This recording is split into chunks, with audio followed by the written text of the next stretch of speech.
Who has to look stronger on Friday, the offense or the defense? And hey, who's going to be the MVP of the defense in week one? Well, let's find out.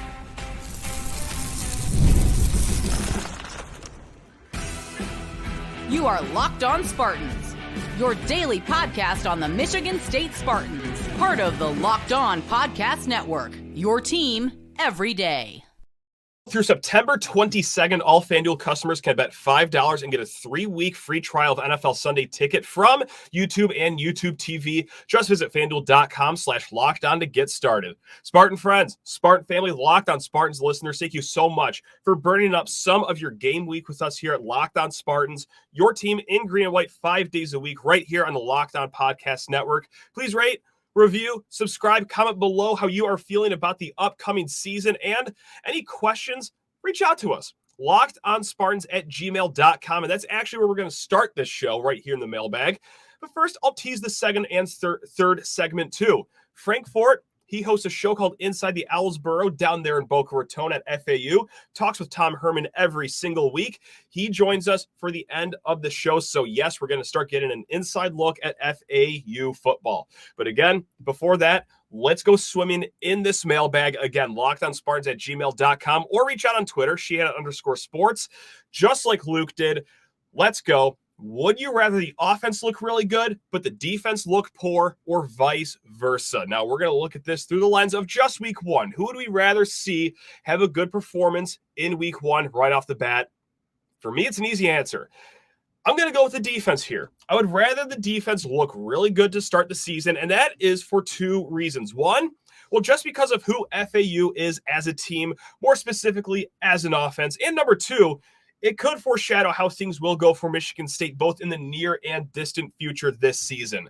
Now, FAU, really quick, and we're going to get into this a lot with Frank Forte here in a hot second, but they are returning two starters to the offensive side of the ball. They are replacing 4 offensive linemen. They have a new quarterback in the mix. By and large, it is a new run game, a new receiver core too. There's a lot of new moving parts. So it's not just, hey, well, a Big Ten defense should stop an offense from the athletic or the American Athletic Conference.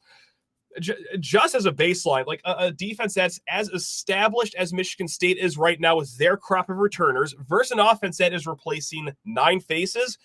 That should be a battle that you just win straight up, okay?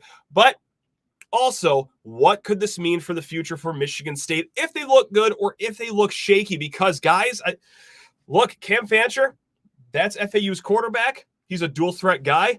Here in a few weeks, on the road, Chestnut Hill against Boston College, Tommy Castellanos.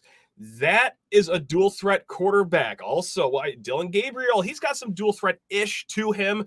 You're going to see dual threat quarterbacks in college football. If you could ace the first test, keep him at bay, limit what he could do with his legs. Okay, I'm going to leave that game feeling a little better of what you can do against teams, again, like Boston College, Ohio State, Oregon.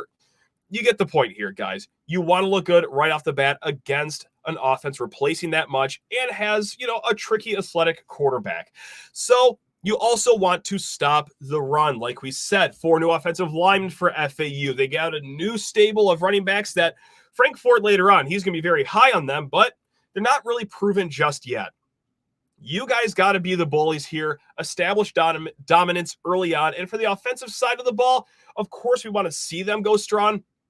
I just didn't pick them because I'll allow them to be a little... to start the season, we'll have a little patience with them just because, well, like FAU, we're replacing a quarterback too and a few other moving parts. So it could be a work in progress here. Again, should be able to perform on Friday. And we'll throw this in too. FAU's defense is nothing to shake a stick at. They're a pretty solid defense over there down in Boca Raton. So that's where we're going to go with Michigan State's defense has to perform well early on. Now, Alex writes in, what position group do you think will show the most growth in relation to last year? I think the offense as a whole will just improve here and there. I think the running back room is going to get a lift here with the new offensive coordinator. You added 2 great linemen, Tanner Miller, Luke Newman. I think quarterback is going to see their stock rise. Tight end's going to get better. But we're going to go back to the defensive side of the ball for the position group that will drastically improve the most. I think it's secondary. And I get that it's a lot of returning faces, right, guys? Like, hey, Dylan Tatum, Malik Spencer. All right, Dylan Tatum, we presume he will start at safety. Malik Spencer, maybe safety, maybe nickel. We'll wait and see. All right, at cornerback, you have Chuck Brantley, you have Chance Rucker, right? But what they did in the portal window, specifically the spring window, they added Nikai Martinez. Okay, we think that he's going to be a starting safety, just like he was for every game at Central Florida last year. That experience raises the floor of this unit. You got Ed Woods, cornerback from Arizona State. Okay, he's going to be a starter. That's going to raise the floor. You got Legend Cavazos, a guy that's played here and there between his time at Ohio State and North Carolina, all over the secondary. So that's a versatile player that's going to be coming off the bench for you. So as good as you felt about Michigan State secondary, even before the spring portal cycle, they even added some more to provide experience and depth. So look, you're going to need a pass rush. Like, you are going to need some help from other units on this defense for the secondary to fully blossom. But this is the other part, too, of, hey, how can they be the highest performer in relation from last year? It's because the secondary, it's been tough sledding the last few years. So they also have the most room for growth. So it's kind of, a mixture of, we feel good about the guys in that room, and it can't really get any worse than it was last year, right, guys? So again, you can say that for a few position groups. We just named some on the offense, but for this year, I think it's going to be the secondary coming up, and hopefully we see that immediately in week 1. Now, Owen writes in, who is the MVP of the defense in game 1 if you had to choose one guy? Ooh, that is tough. Because I just can't answer questions simply. Like, I know you said one guy, but I had got 2 written down in front of me, like Jalen Thompson or Chris Bogle. Regardless of who it is, I think it's going to be someone at that defensive end or edge rush position here. Perhaps an Avery Dunn, to throw another name out there, or Quindarius Dunn again. But look, when you look at FAU replacing 4 linemen, I'll say it again, their 2 tackles don't necessarily inspire me. One guy's a transfer from Florida State who started the year for the Seminoles as their 3rd string tackle last year. All right, their other tackle on the other side is a guy that played sparingly in 10 games for the Owls last season. Sure, can development happen? Did they find a diamond in the rough out of FSU? Perhaps, I guess, but I expect Michigan State, if they're ever going to have a good pass rush this season, it's got to be right off the bat while they are breaking in 2 new tackles. Maybe it doesn't mean that a ton of sacks will happen because, again, Cam Fancher, pretty athletic quarterback. He's a dual threat in every sense of the word, but can you pressure him? Can you make him scamper out of the pockets early? Can you make him never feel truly settled? I think this is a game that you do it. Jalen Thompson, he ended his true freshman season really well last year, right? Like, that was as strong of a November as you could hope for from a true freshman. Chris Bogle, we all know the story with him. Transfers from Florida a few years ago, former top 100 recruit, but just has never gotten it going. But when you hear guys talk at practice, whether it's spring camp or fall camp, no one was more optimistic about what they can do in a new scheme than Chris Bogle, it seemed like. So can he have a renaissance in his career and show us right off the bat? Well, if you're going to do it, again, it's going to be against 2 unproven tackles at a group of 5 levels. So that's not to say that, someone in the secondary won't have an interception or that the linebackers won't shine early. I fully expect that. I mean, the linebackers is a group that you do not have to worry about. But I think for Michigan State to find an MVP, not only do I think it's going to come from the defensive ends, I think it kind of has to come from the defensive ends. Make Cam Fancher's life miserable on Friday in East Lansing.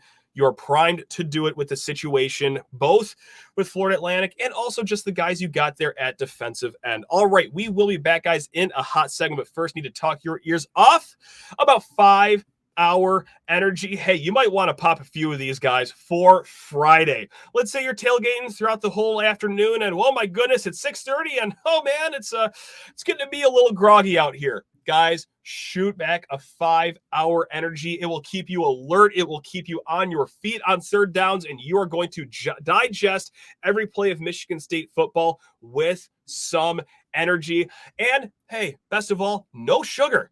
Right? Like, this isn't nonsense that you're putting in. It's no sugar. It's convenient. It's portable. It's the perfect pick-me-up for getting stuff done. So, hey, maybe even tuck one in your pocket for halftime of this game. I've gotten sleepy during halftime. I'm not going to lie. I mean, hopefully it's going to be different because we're not being lulled to sleep by Jay Johnson's offense. It's better days here in East Lansing. But nevertheless, half times can get a little sleepy. Go ahead and use a 5-Hour Energy. They have flavors galore like watermelon, tropical burst, grape, berry. There is a flavor for everyone, so try them out. You could also build your own 12-pack, your own 24-pack over at 5hourenergy.com. So if you go to 5hourenergy.com, that is the number 5hourenergy.com, and get some 5-Hour Energy products today, go ahead and use promo code LOCKEDONCFB. All one word, Locked on CFB, to receive 20% off your order. This offer is only valid until September 30th on one order and cannot be used with other promotions. This code is not good on subscription orders, so go to 5hourenergy.com today. And before we are joined by Frank Forte of Inside the Owlsboro, folks, thank you very much for making Locked On Spartans your first listen of the day. Now go make Locked On College Football your second listen. Our host, Spencer McLaughlin, he's going to bring you up to speed on all the top storylines and matchups for Week 1. Again, it's Locked On College Football, part of the Locked On Podcast Network. Hailing in from the sunny shores of Boca Raton, guys, it's Frank Forte. He is the host of Inside the Owlsboro. He's talking with Florida Atlantic head coach Tom Herman every week. He's bringing everyone up to speed on the Owls. But before that, Frank, happy game week. Are we feeling the energy down there like you are up here?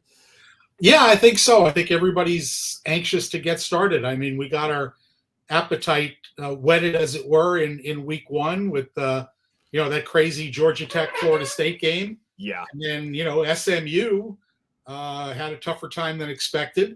Yeah. So I anybody who covers college football, you go through spring practice and then it's that long summer and you can't wait to get started. And everybody's optimistic in Week 1.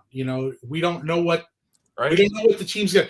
As I said to Coach Herman on our TV show this week, as long as you've been in the business, is there always that sense of, I think this is what we're going to be. I hope this is what we're going to be. Yeah. But until the ball goes into play in that game 1, you just don't know with 100% certainty. Maybe the only exception would, be Nick Saban when Alabama was as good as they were, or, back in the day, I used to do Miami's TV show, that stretch where they won 34 straight games between 1999 and 2001. They pretty much went into the season, they're going to compete for the national championship. So with that said, when you are talking to Coach Herman down there, whether it's for your show, whether it's off camera, like what kind of demeanor is he going into the season with? Because like Michigan State, like we have 60-ish new players on the team this year. Down there at FAU, I think it's around 50 or something like that. Nevertheless, like, is he confident going into the season, or just what's the vibe that he's giving off? Yeah, I think he's cautiously confident is the way I would put it. Again, half of our roster is new between freshmen and transfers. They changed about 50% of the players on the team. And after you go 4-8 in his first year, and he had a bit of a rebuilding job to do after the previous coaching staff, it was still a little bit disappointing that they weren't better offensively, because when you look at their defense last year, in at least most of the conference games and in the Illinois game, which, you guys are obviously familiar with Illinois, we went into Champaign and lost 23-17. So in most games, the defense played well enough to win. They didn't play a lot of complementary football. Like when the defense didn't have a good game, the offense did have a good game, but, and vice versa. So I think he's cautiously confident. Again, he said, I've not seen these guys in a Florida Atlantic uniform a lot. Yeah. So you don't know how they're going to respond. And a lot of the transfers came from, quote, smaller schools, or, back in the day, 1AA, which I think they should go back to calling it Division I. And I agree. But that's a different topic. So we've got some guys from places like Maine and Shippensburg State who were, really good in their conferences. Now we're going to see if they can make the jump to D1. But I think he's pretty confident that his defense is going to be kind of salty. And offensively, there's a lot of new faces. There's only 2 starters back from last year. So, again, you think what they're going to look like and what their strengths are, but until they take that first snap, we'll see. Let's start with that offensive side of the ball, because just like you said, replacing damn near everyone on that side of the ball. Quarterback, though, starting right there, transfer from Marshall, Cam Fancher. Any idea how he's been so far? Because just like Michigan State, I believe, based on everything I've read, 2 scrimmages have happened down at Florida Atlantic. Any idea how he's looked or how that transition's going over so far? Yeah, I mean, he is a true dual threat guy. He's very fast.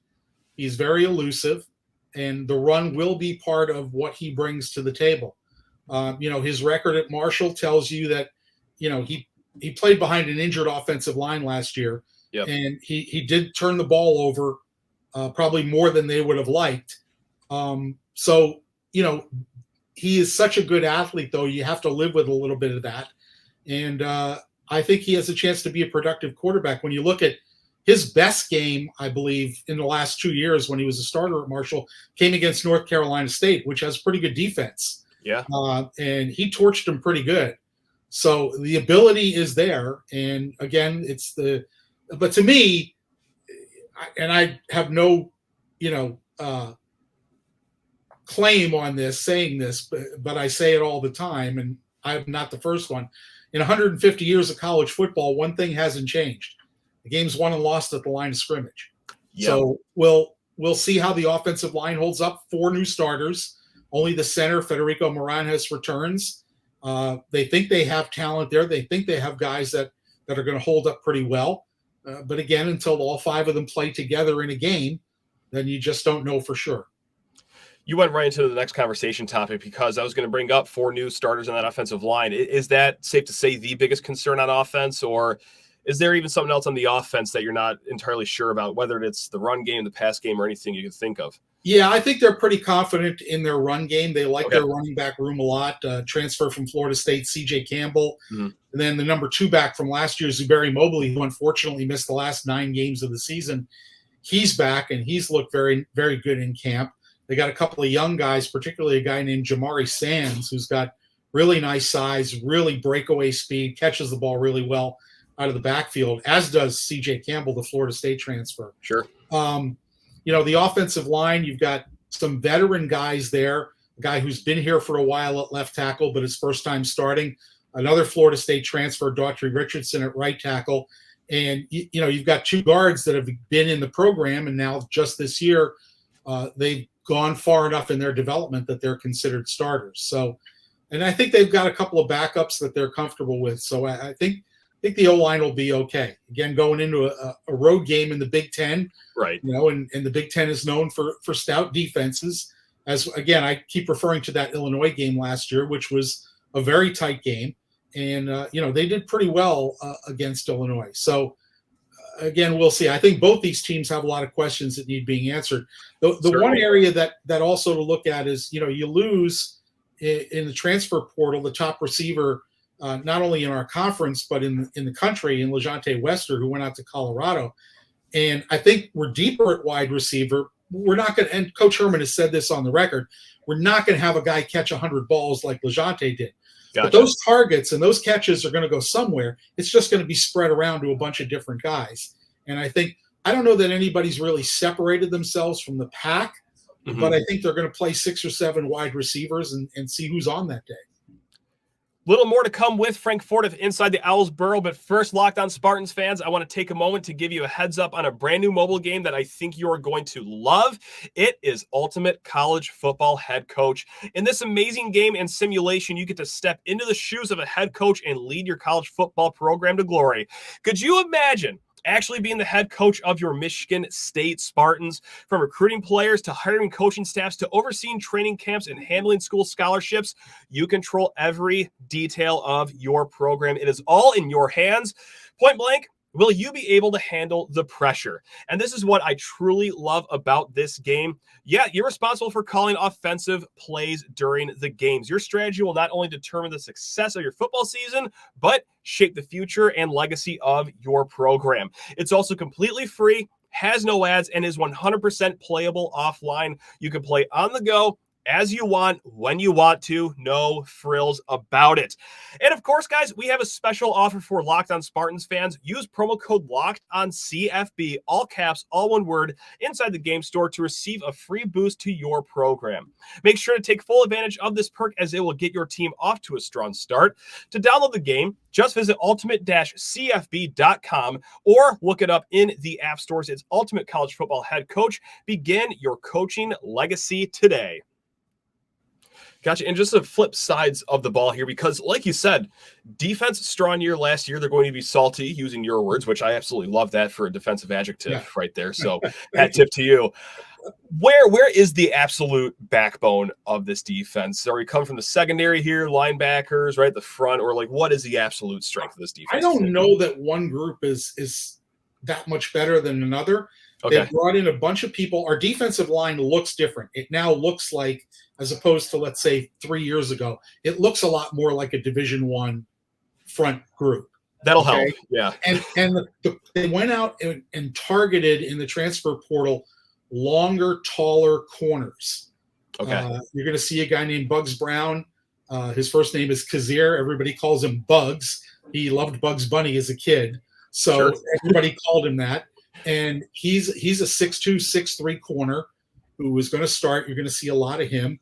Another guy named Cameron Goggins, who came from junior college. Again, 6'2" cornerback. You know, you looked at FAU the past couple of years, the corners were 5'9".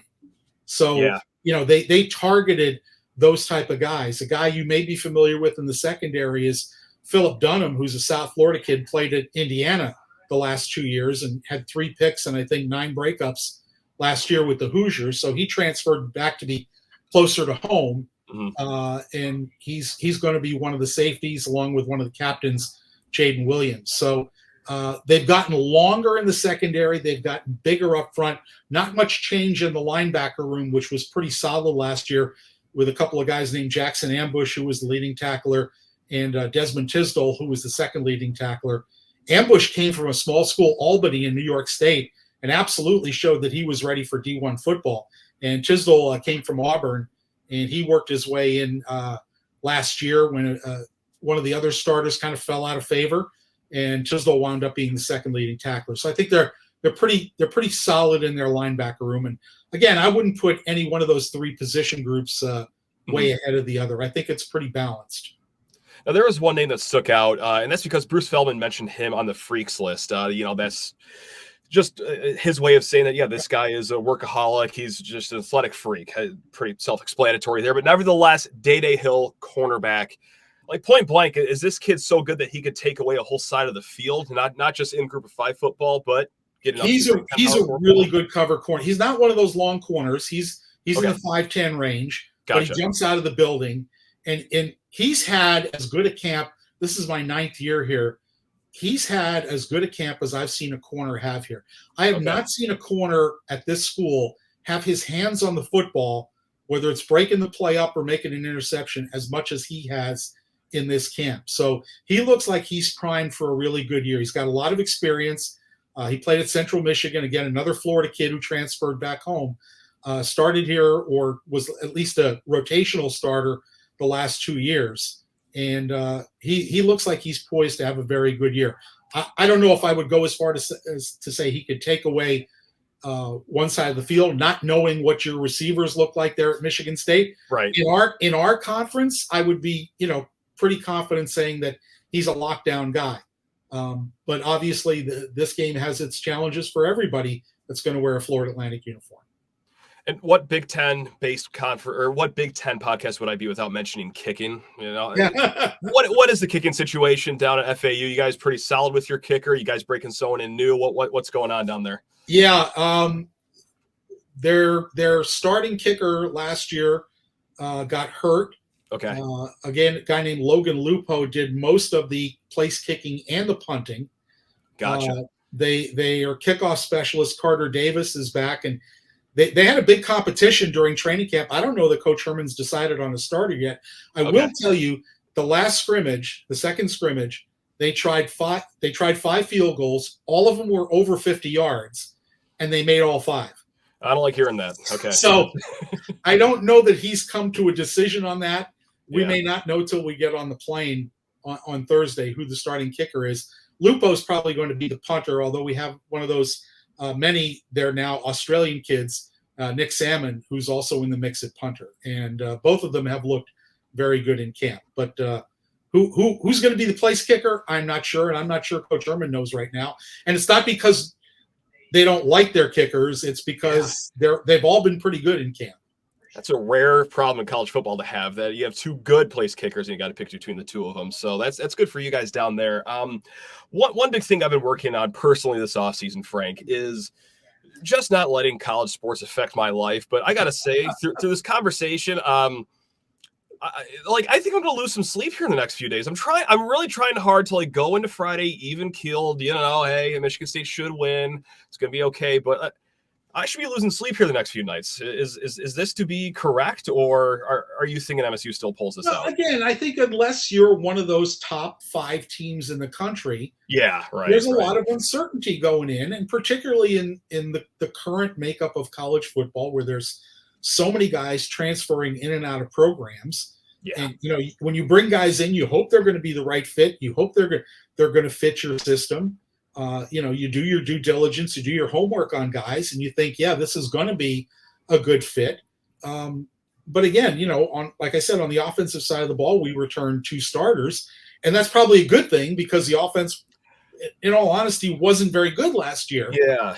Outside of 2 or 3 games. So change, it can be good sometimes, and hopefully it's going to be very good. But again, we'll see. I think Cam brings a lot to the table in terms of being a dual threat guy, which really wasn't our identity with the quarterbacks we had last year. Although we did have sort of a red zone specialist in Michael Johnson, who wound up scoring 8 or 9 touchdowns as a running quarterback, but he transferred out. So again, we'll see how it plays out. But I think losing sleep, I wouldn't lose sleep, but there is that uncertainty there, I think, for almost all fans in college football, that, we think our team's going to be this, but we don't know that with a great degree of certainty. So many unknowns. All I do know is that I will wake up Friday in a good mood. But the first time that Cam Fancher breaks out for a scramble, I'm going to pass out right there on the floor. Or the first time Daymond Hill, bats a ball down, I will collapse. But on our end, Aiden Charles, correct me if I'm wrong, he didn't get a ton of playing time at Ohio State or Oregon State, did he? Not a ton, less than 100 snaps. So again, there's some history there, but do we match up with him? We'll see. I love it. Well, hey, you know what? Speaking of loving it, I love what you're doing down there in Boca Raton, inside the Owls Burrow. You talking to Tom Herman this week? You still got a game week show coming up down there? Yes, it'll be on. It'll be on Thursday. Let me double check the times here. Okay. Valley Sports Florida, which if you have satellite is 6:54.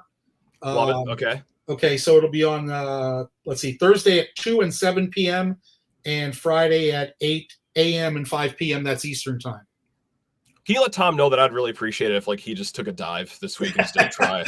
That'd just make my life and all the Spartan fans' lives a lot better this upcoming fall. So I will say one thing that I think that Coach Herman has going for him is he's brought back his entire staff with one exception. Okay. There was a defensive pass game coordinator who went to Mississippi State, and Gotcha. We didn't actually replace that position. We hired one of our analysts, a very young coach who now coaches the edge rushers.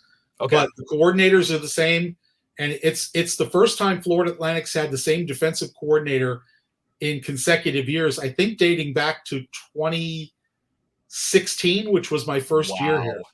Wow. Yeah, they have had That's something. they've had a lot of different defensive coordinators, and not because necessarily they were bad. Chris Kiffin was here with his brother Lane for 1 year, did a tremendous job, and then got a job in the NFL.